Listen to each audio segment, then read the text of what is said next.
All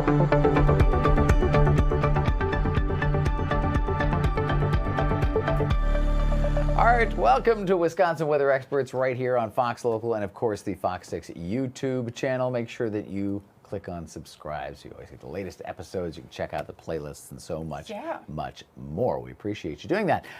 It's been an interesting stretch of weather, Lisa. We've had kind of like the same day over and over again. Correct. Like a weird, foggy Groundhog Day situation going on, like the movie. Very foggy in some spots again this morning. One of our wonderful viewers showing us this near zero visibility. Kayla lives up in Sheboygan Falls. She is a big supporter of the show. She's a regular, if you will. She sent this in this morning. And Lisa, she said to me, why is there no dense fog advisory? And at the time, there wasn't even a special weather statement, although shortly after that one did come out. I think the rationale from the National Weather Service locally was that the duration and the coverage at the time didn't look to be enough. And by the time it was, there was only like another hour or so before it was going to dissipate. So one of those situations. And I would say be prepared for it again tomorrow morning. So yeah, we look to have more fog tomorrow, especially with temperatures dipping into the 50s tonight. Winds, again, like you said, that cookie cutter pattern. Winds are going to be light as well, or calm in some spots. So just plan for extra time is going to be the best thing you can do as we head into the mornings this week. Makes our forecasting easy. Yeah, it's like being in California sometimes. It's just cut and paste, cut and paste, cut and paste. But no cut and paste forecast lately in Utah. No. My goodness. You know, Utah, I mean, take a look at this video. This is crazy because this is wild video as a car attempted to make its way over a flooded roadway in Moab, Utah last Friday. And of course, we always say, don't do this. And not to mention, I don't know if there's a cliff on the other side of this, but the water, of course, was rushing down a rock formation that filled the roads. According to the National Weather Service, Moab received over half an inch of rain, which may not seem like a lot, but remember, they have a very dry, more arid condition. So their soil isn't going to hold as much water like it would here in the Midwest, so flooding can definitely occur a lot quicker out there. I mean, it almost looks like a waterfall if you take a first glance at it. Right, It had, you know, if there was a more significant amount of water in that area, it probably would be a waterfall. I would be but way too afraid. Usually that's bone dry, like you say, and that's why it's, you know, everything's just going straight to runoff. Please don't repeat that. I don't know what this driver's thinking. To be honest. I don't know. Now, to be fair, I don't know what that road is, and I have no idea what their options were, but like that doesn't look like the right choice. No. At least not at that moment. No. All right, let's switch gears, go out to the East Coast. Things are actually getting pretty bad there weather-wise this week. Outer banks of North Carolina had wind gusts near 60 miles an hour just yesterday. Waves offshore taller than 12 feet. Rain and the wind combination reducing visibility for drivers, of course, along the shoreline, coastline there, especially along the North Carolina's Highway 12, if you're familiar with that stretch of road. Parts of it, that highway, were underwater. Of course, the system moving toward the mid-Atlantic states, including Maryland, Pennsylvania, and New York, should wrap up sometime tomorrow, so things should get a little bit better. In the meantime, no swimming. No kidding. No swimming, no boating. Although some people have to be told, clearly, because some surfers probably were like, ooh, that looks fantastic. But the amount of rip currents and things like that. It's dangerous. So dangerous. Yeah, and we've had our fair share, unfortunately, of days where even though it didn't look like that, of rip currents and high waves that have ended in fatalities. So it is something to take very seriously. Be very, very careful, for sure. We're going to talk more about that forecast on the East Coast in just a little bit, but the change of seasons from summer to fall. Now, again, fall starts officially, astronomical fall at least, on Monday. It can have a big change, especially for people with asthma. Medical experts are warning those impacted by allergies to brace for your flare-ups now as the season and weather changes begin. According to the Asthma and Allergy Foundation of America, the third week of September is peak week for asthma attacks and emergency department visits. Now, this is going to be due to two different reasons. One, kids going back to school. That means that respiratory infections spread a little bit more easier this time of year. And two, the changing weather conditions that can lead to an increased amount of ragweed pollen in the air. So this is time to make sure that you are aware of the pollen levels in your area, have your medication ready, and properly wash your hands to be up to date on certain vaccines. All right. Well, we've got a pretty good calm stretch going here of late, but of course, like you said, things are going to change up. We've also got stuff going on the East Coast, so time to jump into our regional conditions here. Yeah, we are, and we're going to start off with the East Coast because we have been dealing with flood watches and even flash flood warnings in Virginia and the Carolinas. Now, right now, this is mainly localized for portions near Virginia Beach. That's where the red spot is for a flash flood warning, and even south of that into North Carolina. Unfortunately, we are going going to continue to watch the East Coast because that is where we are watching a low pressure system that's now moving a little more inland. So that is going to impact more areas in the mid-Atlantic as we are heading through the next several days. In terms of how much rain some of these areas could see, 2 to 5 inches. Some spots have already seen 2 inches. That's why we are dealing with a slight risk and a marginal risk for heavy rainfall within these areas as we move through today. Again, precipitation, well, it's not popping up right now. Most of that was feeding into the system off of the ocean.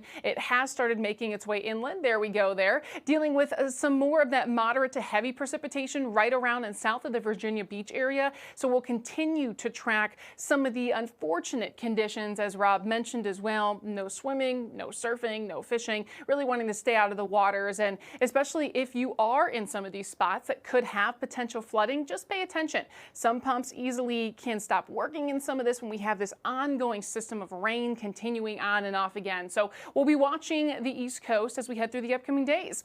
Also watching the Great Plains. That is where we're dealing with a front that will eventually move our direction. But because it's almost stuck in this area, that is going to continue to spark up more showers and thunderstorms and possibly even cause the threat for some strong to severe weather. There's a slight risk of that, the marginal end in northern portions of Minnesota and Wisconsin. The change, though, is it has now dropped most of central and northern Minnesota within that. We're going to continue, though, to watch mainly, again, the Great Plains region and heading into the Mississippi River Valley in some spots for the potential of stronger storms. Quite a different story, though, back here at home. We are seeing lots of sunshine. We have a little bit of haze out there. There's some very minor wildfire smoke, not looking to be a big impact here locally. We even had a continuation of showers and storms in northern portions of the state from Rhinelander to Wausau this morning. That's continuing to die out as well, as high pressure off to the east of us is going to help continue to give Wisconsin a rather calm and dry forecast for the days ahead.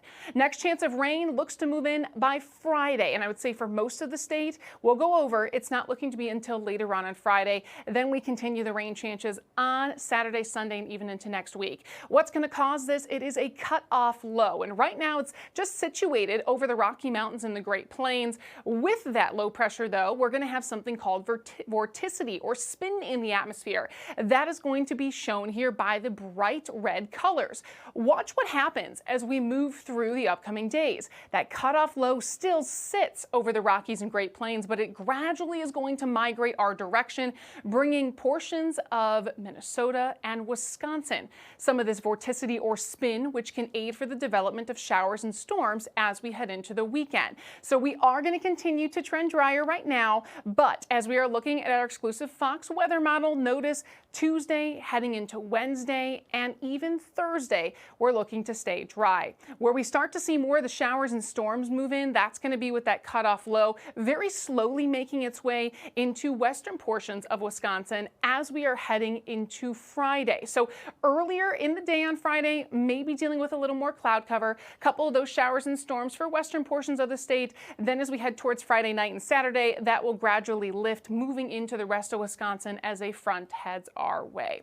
Temperatures right now, though, across the state of Wisconsin, with an abundant amount of sunshine we're seeing, we're stretching from the 70s, again, a little cooler near Rhinelander and Wausau, where we had the showers and storms. Elsewhere, we've been warming into the upper 70s and low 80s. We'll have more of the 80s spread across for our high temperatures today, well above average by about 10 degrees. But notice the 80s, that pattern sticks with us as we head through Thursday. When we have that low pressure move in, that is when we're starting to see our temperatures drop a little bit into the mid and upper 70s, still looking to be above average by about 5 degrees, but it will be a little bit cooler heading towards the weekend. We will continue to have rather muggy conditions with us, and as we actually move to the end of the month, I'll tell you a little tidbit here. Our long range models are still projecting that we could be dealing with some of the heat continuing to stick around. Now, something we do also watch as we head into fall is the potential for severe weather. We typically have spring as an active part, but we also usually see some type of severe weather happen in the fall as well. So we're going to have to watch for that through the upcoming weeks. With the as we know, we can get tornadoes in any month of the year, and that has been proven true just in recent years. And we have had a bit of a calm stretch, but if we look back, like you're saying, spring, summer, it hasn't always been the case, this calmness. But Chief Meteorologist Tom Wachs is going to take a look back with more details on the tornado count. let's talk about our tornado season across the state of Wisconsin. First things first, I want to show you this graph, and this is showing the numbers of tornadoes in Wisconsin from 1950 to 2024. Now, a couple of things to note as you look at this. Obviously, all eyes go to June, right? Which is statistically the most numbers of tornadoes that we have during the year. But a couple other things to note here. Our typical tornado season in Wisconsin is May to August. But as you'll notice here, every single month has had tornadoes in Wisconsin. In fact, 2024, that's when we had those 2 tornadoes, the first time ever in Wisconsin history that we've had tornadoes in February. So that's rare, but again, it can happen. And I think that's a big message of note here. Tornadoes can happen any month of the year. But again, statistically speaking, our tornado season is May through August. Now, our average number of tornadoes statewide per year is 23. So now let's talk about this. Statewide in 2025, we've had 38. So that's well above average. In fact, it's the 6th, it's tied for the 6th most number of tornadoes going back to 1950. And you might be wondering, why do I keep bringing up 1950? That's when tornado statistics started. So that's as far back as we can go when it comes to tornadoes. So again, tied for the 6th most tornadoes since 1950. The annual average, 23 tornadoes. Now, a couple of other interesting stats. The tornadoes in southeastern Wisconsin numbered 8. So we had 8 of them in southeastern Wisconsin. They were all in Dodge County, and they were all between EF0 and EF2. Now, 6 of those tornadoes were on May 15th. The other 2 were on July 16th. Also, interesting note here that the last tornado warning issued in southeastern Wisconsin was July 16th. And the last severe thunderstorm warning issued in southeastern Wisconsin was August 18th. So it's really kind of been a slow end, certainly, to the season here. Now, good news, all of the tornadoes that we had in Wisconsin this year, and I say so far this year because tornadoes can happen at any point, but they've been on the weaker side of the scale. They've been on the EF0 to EF2 side. And again, the scale goes from EF0, which would be weak, all the way to EF5, which is the strongest. Now, it is not based on wind speed.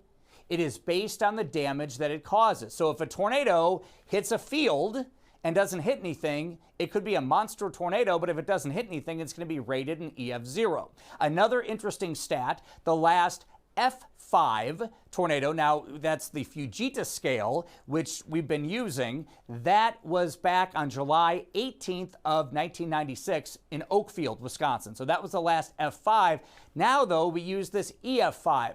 That stands for Enhanced Fujita Scale. And in about 2007, the National Weather Service made some changes to make it a bit more accurate when diagnosing and looking at that damage on how to determine the damage that a tornado causes and then correlates that to the wind speed. Also of note here, the most tornadoes in a single year in Wisconsin, again going back to 1950, was in 2005, and that numbered at 62. That season might ring a bell because that was the big Stoughton tornado back in 2005 as well. So again, the takeaways here, tornadoes can happen any time of the year. The last tornadoes in southeastern Wisconsin, July the 16th, they were all in Dodge County this spring and summer in terms of southeastern Wisconsin, and we were well above average on the tornado count. Yeah, definitely interesting stuff there. And it's good to note that we can have tornadoes at any time of the year, so we'll have to watch heading into the upcoming weeks. Yeah, I mean, you saw on the chart that Tom used off the top there, September's numbers are pretty close to April numbers. Yeah. Those shoulder months around the active weather season obviously are numerous as well. Yeah, and a big part of that sometimes has to do with the shift in temperatures, you know, when we're going from hot to cold, or cold to hot, I guess I should say. But we're going to talk a little bit about the heat in a different way. It's published in the journal Nature and shows more than 50 heat waves would not have happened without the human cause of climate change. Several scientists blame big oil companies, while researchers looked at 213 heat waves from 2000 to 2023. They found that climate change made each one more likely and more intense. Fossil fuel companies are already facing a number of lawsuits from cities and states across the country, claiming the companies are deliberately misleading the public about the environmental impacts of their products. For a while, it was argued that any individual contributor to climate change was making too small or too diffuse a contribution to ever be linked to any particular impact. And this emerging science, both this paper and others, is showing that that's not true.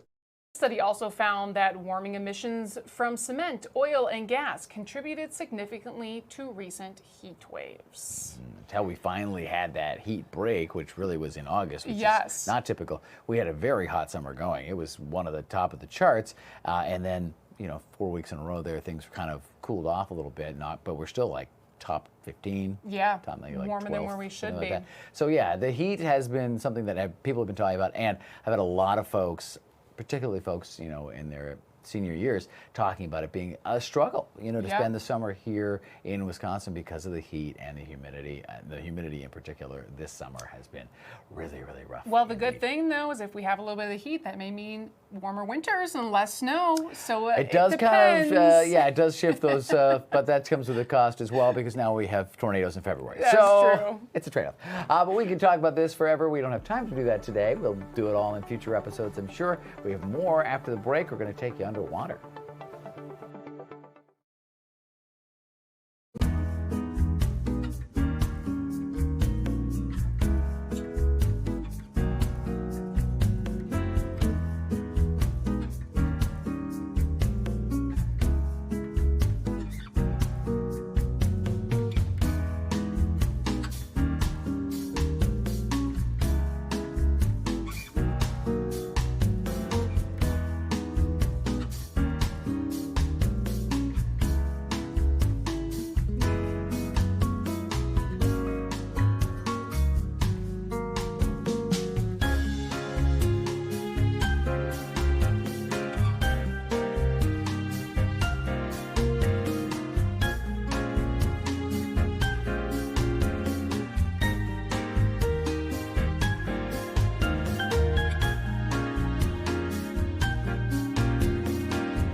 All right, welcome back. Sorry, I jumped on you there. There we go. No, Rob and I are chatting away We're all with all excited. kind of science stuff as we're heading through the break. Yeah, So. lots of new things going on locally, internationally. Yeah. This week they unveiled the new air quality maps. We've been talking about this Wisco Net that's coming up that is going to be released very soon. You're going to see more data from those as well. And every time we look to the future, we also end up looking a bit to the past. So a decades-long search for an infamous shipwreck has actually come to an end. Researchers found the FJ King more than a century after it sank to the bottom of Lake Michigan. So the pardon me. The Wisconsin Historical Society says a team located the wreck off of Bailey's Harbor, beautiful little town up in Door County. Wonderful little spot there. The schooner crashed during the storm in 1886 while carrying cargo from Michigan to Chicago. Now, researcher Brandon Bailey says the hull appears to actually be intact How crazy is that after 100 years? More than 100 years. Surprising the team, of course, who expected this whole thing to just be in pieces. But what a fascinating piece of video there. And there's actually a lot of shipwrecks up there. I know you can do some kayaking and see shipwrecks as well, but it's nice to find, you know, the end of the story as to what happened in the beginning. And again, as we look forward to all this new tech that we're unveiling, and even the new tech that we're on right now with Fox Local, to think, you know, hundreds of years ago, that happened, and now we're just finding it. So it's fascinating to look back and forward. Looking back, you had an interesting Lake Michigan experience too. I did. So recently, and a lot of people are going out to Lake Michigan to start fishing for salmon. I was able to fish in Lake Michigan, and I caught a big catch. Well, at least in my eyes. He may not look super big. It's all about perspective. It is, right? So this was a sucker fish. I actually snagged it as I was jigging on the side. Now, this is actually a really unique fish because it is local to this area. The white and long-nosed suckerfish live most of the year in Lake Michigan, but in the spring, they migrate up to tributes and spawn. Now, the native species, they have lived in the Milwaukee River since before humans were even here. Now, they do play a very important role in Wisconsin's environment because they have vacuum-like mouths that feed on the bottom, eating aquatic insects, algae, and other debris. And they do also act as food to feed larger fish. So they provide a lot of nutrients to the river where they also migrate for swimming. So it's really cool to see that, you know, while you want the big catch, I got to catch something I've never caught before, I've never seen. And suckerfish. Exactly. Got to learn a little bit about it and the importance that it brings right here in Wisconsin. Yeah, those bottom feeders, as much as, you know, literally the name doesn't sound nice, they do a lot for us. Yes. You know, when I was a kid, we used to go fishing for catfish all the time, Yeah. which is actually good eating, but they're a bottom feeder, and a lot of people won't eat those kinds of fish, but they do more for us than we know. So I liked your sucker fish. Cool. He wasn't as big maybe as... he was cute. His you lips threw him were, back you know, anyway. Yeah, he was threw him back. Definitely puckered up there. You also, of course, have just been traveling recently. Traveling to Alaska, and we're gonna bring you more science because one of the reasons people travel to Alaska, it's to view the spectacular glaciers. Now, we're gonna get into this because a glacier forms when snow accumulates over time in the tops of these mountains. It then begins to melt during certain times of the year, flows downward, and under the high pressure and weight, it actually turns into ice. So there's 6 different types of glaciers. You can see them on the picture here. There's mountain, valley, Piedmont, Tidewater, and Circuit. So they're, again, going to form in different ways, but what we're going to continue to watch about these glaciers was something really interesting on my trip. This is actually a glacial retreat, or a retreating glacier. You can see the glacier up in the mountains, but it used to be all the way down to the water. A retreating glacier is always losing mass or ice more than it can grow. So this can be how thick it is or how far it is advancing or moving backwards. So that was really interesting. But then we got to see something like this, where you notice the glaciers. There's actually 2 of them merging together, but that makes its way to the water. So this is an advancing glacier. This is when it's creating more mass or ice more than it's losing during the summer. So it's a constant cycle where the glaciers are going to be retreating, advancing. They're not in one state at all times, but we do pay attention to this because this is how scientists are able to see the impacts of climate change, the impacts of the temperatures. Are certain areas able to have that glacier accelerate or recede? And that's kind of what they take for pictures over time to see the changes in those. Now, one thing that's really cool is glaciers, they calve, kind of like how a cow, you know, has a calf. They give birth. Yep, in a way. They're giving birth to baby glaciers or baby icebergs is what you see there. So we actually were able to scoop some of those up and hold them. Now they drift into salt water and eventually, yes, they melt, but it is really cool because they can come in all shapes and sizes, small like I'm holding, or even the size of a school bus. Now this is really cool because we got to see something called a mulan in the glacier. And while you may not see it in the photo, watch here, you'll see it in the video. It almost looks like a river. It's just all this bubbling up. What it actually is there is a hole in the top of the glacier that acts like a drainage system. When some of that meltwater weakens, it travels through the glacier all the way down to the water. And what it actually will indicate is that's a weak point where usually calving happens, but it's all that pressure of the water going through the glacier, and it's got to exit somewhere, so it exits in the water in front of it.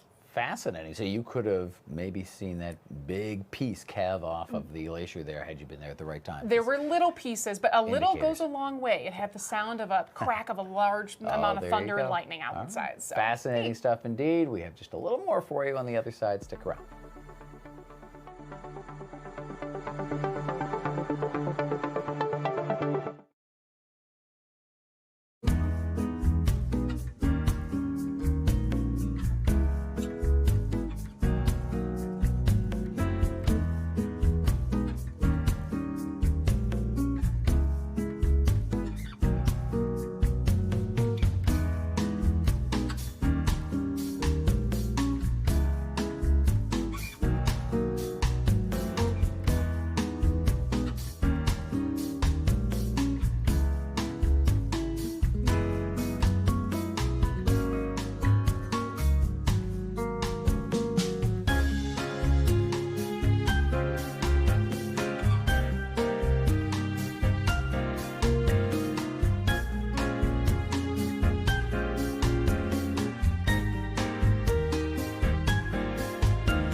Welcome back to Wisconsin Weather Experts. We've covered a lot of stuff today. Yeah, we sure have. And, you know, if anyone ever has a question, you can just scan that QR code right there in the bottom of the screen and we'll answer it. We got a couple already to go for a little later on this week. So if you asked one and you're like, I haven't even answered the last one, tune in tomorrow. Promise.